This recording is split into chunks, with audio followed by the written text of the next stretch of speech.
Pakistan super league کے 10ویں edition کی افتتاحی تقریب راولپنڈی کرکٹ اسٹیڈیم میں بھرپور جوش و خروش کے ساتھ منعقد ہوئی۔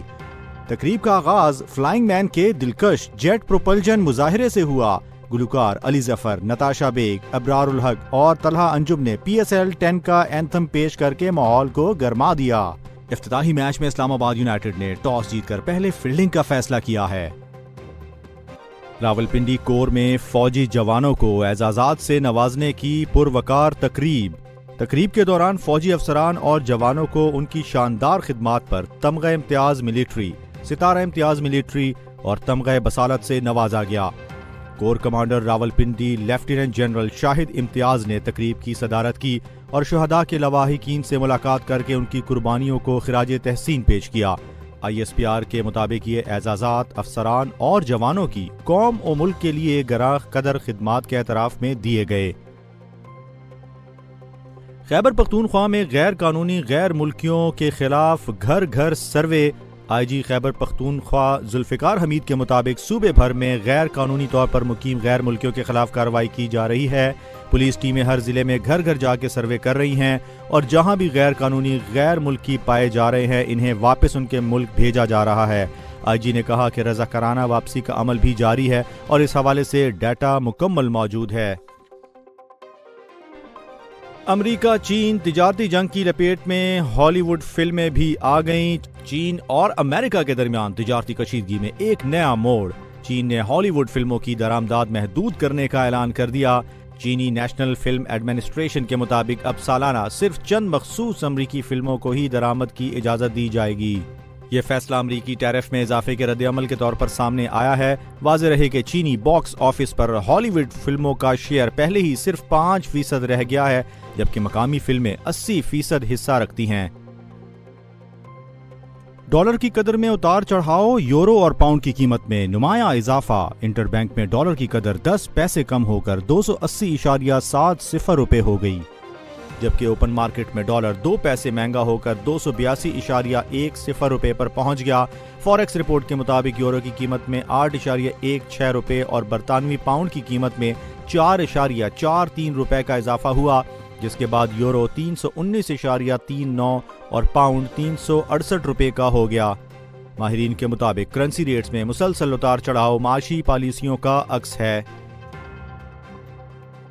سونے کی قیمت تاریخ کی بلند ترین سطح پر پہنچ گئی۔ ملک میں آج سونے کی قیمت میں غیر معمولی اضافہ دیکھنے میں آیا۔ آل پاکستان جیولرز ایسوسی ایشن کے مطابق فی تولہ سونا 10,000 روپے کے اضافے کے ساتھ 3,38,800 روپے کا ہو گیا، جبکہ 10 گرام سونا 8,573 روپے اضافے سے 2,90,466 روپے کا ہو گیا۔ عالمی سطح پر بھی سونے کی قیمت میں $100 کا نمایاں اضافہ ہوا، جس کے بعد سونا $3,218 فی اونس پر پہنچ گیا۔ ماہرین کا کہنا ہے کہ موجودہ عالمی معاشی حالات، مہنگائی اور کرنسی کی قدر میں کمی سونے کی قیمت میں اضافے کی بڑی وجوہات ہیں۔ وزیر اعظم شہباز شریف کا بیلاروس میں شاندار استقبال۔ وزیر اعظم شہباز شریف کی ایوان آزادی آمد پر باضابطہ استقبالیہ تقریب۔ صدر الیگزینڈر لوکاشینکو کا پرتپاک خیر مقدم، دونوں رہنماؤں کا مصافحہ۔ بیلاروس کی مسلح فوج کی جانب سے گارڈ آف آنر اور سلامی، دونوں ممالک کے قومی ترانے بجائے گئے اور وفود کا تعارف بھی ہوا۔ دو طرفہ تعلقات کے فروغ کے لیے اہم ملاقاتیں متوقع۔ استقبالیہ تقریب کے بعد پاکستان اور بیلاروس کے درمیان دو طرفہ تعلقات کو فروغ دینے کے لیے اہم معاہدوں پر دستخط کیے گئے۔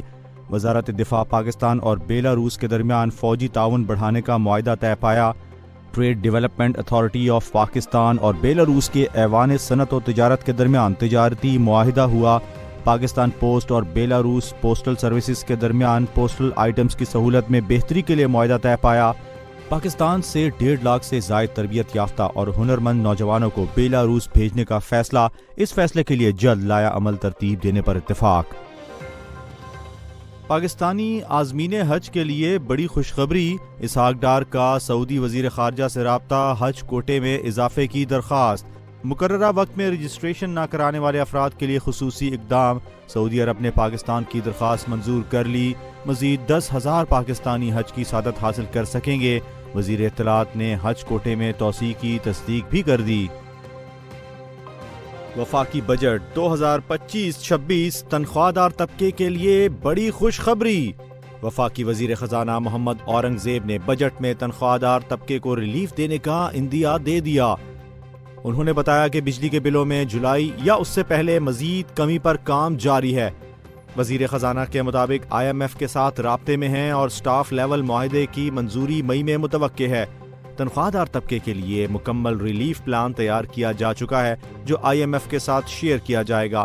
محمد اورنگزیب نے بتایا کہ پاکستان کو جلد $1 ارب کی اگلی قسط اور کلائمیٹ فائنانسنگ کے تحت فنڈز ملیں گے۔ ڈیٹا سینٹرز کی توانائی طلب میں تیز اضافہ، IEA report. International energy agency کے مطابق دنیا بھر میں ڈیٹا سینٹرز کی بجلی کی طلب میں 2030 تک 2 گنا اضافہ ہو جائے گا۔ مصنوعی ذہانت کے بڑھتے استعمال سے بجلی کی طلب میں سالانہ 12% اضافہ ہو رہا ہے۔ 2024 میں ڈیٹا سینٹرز نے عالمی بجلی کی کھپت کا 1.5% استعمال کیا۔ امریکہ، یورپ اور چین اس وقت دنیا کے 85% ڈیٹا سینٹرز کی بجلی استعمال کرتے ہیں۔ 2030 تک یہ کھپت 945 ٹیرا واٹ آور تک پہنچنے کا امکان ہے۔ فرانس نے عندیہ دیا ہے کہ وہ جون میں فلسطینی ریاست کو تسلیم کر سکتا ہے۔ صدر ایمینوئل میکرون کا کہنا ہے کہ اس کا اعلان اقوام متحدہ کی کانفرنس میں ممکن ہے۔ کانفرنس جون میں نیو یارک میں ہوگی جس کا مقصد اسرائیل فلسطین تنازع کا حل ہے۔ اب تک 150 کے قریب ممالک فلسطینی ریاست کو تسلیم کر چکے ہیں۔ فرانس 2 ریاستی حل کا طویل عرصے سے حامی رہا ہے۔ نیو یارک میں ہیلی کاپٹر دریا میں گر کر تباہ، 6 افراد جاں بحق ہو گئے۔ حادثے میں ہلاک ہونے والے اسپین کے سیاح تھے جن میں 3 بچے بھی شامل تھے۔ ہیلی کاپٹر نے سپہر 3 بجے اڑان بھری اور کچھ ہی دیر بعد گر گیا۔ ریسکیو ٹیموں نے فوری کارروائی کی۔ 2 زخمی اسپتال میں دم توڑ گئے۔ تحقیقات فیڈرل ایوییشن اور نیشنل ٹرانسپورٹیشن سیفٹی بورڈ کر رہے ہیں۔ پاکستان اور صوبہ پنجاب کے لیے ایک بڑا عالمی اعزاز، لاہور کو سال 2027 کے لیے اکنامک کوآرڈینیشن آرگنائزیشن ECO کا سیاحتی دارالحکومت نامزد کر دیا گیا۔ ECO کے 25 رکنی وفد کا لاہور کا دورہ 13 اپریل سے شروع ہوگا، جس کے دوران شہر کو باقاعدہ طور پر ECO کیپٹل آف ٹورازم قرار دیا جائے گا۔ اس سے قبل ازبکستان کے شہر سبز کو یہ اعزاز دیا جا چکا ہے، جبکہ ترکیہ کے مشرقی اناطولیہ کے شہر ازروم کو 2025 کے لیے منتخب کیا گیا ہے۔ وزیر اعلیٰ پنجاب کی دعوت پر ECO میں شامل ممالک کے سفیر لاہور آئیں گے۔ ECO میں Türkiye, Iran, Afghanistan, Pakistan, Azerbaijan, Kazakhstan, Kyrgyzstan, Tajikistan, Turkmenistan اور ازبکستان شامل ہیں۔ اس تنظیم کا مقصد اپنے رکن ممالک کے تاریخی، ثقافتی اور سیاحتی ورثے کو دنیا بھر میں اجاگر کرنا ہے، اور ہر سال کسی ایک شہر کو سیاحتی دارالحکومت کے طور پر نامزد کیا جاتا ہے۔ لاہور کو اس کے شاندار ثقافتی، تاریخی اور سیاحتی پس منظر کی بنیاد پر یہ اعزاز دیا گیا ہے۔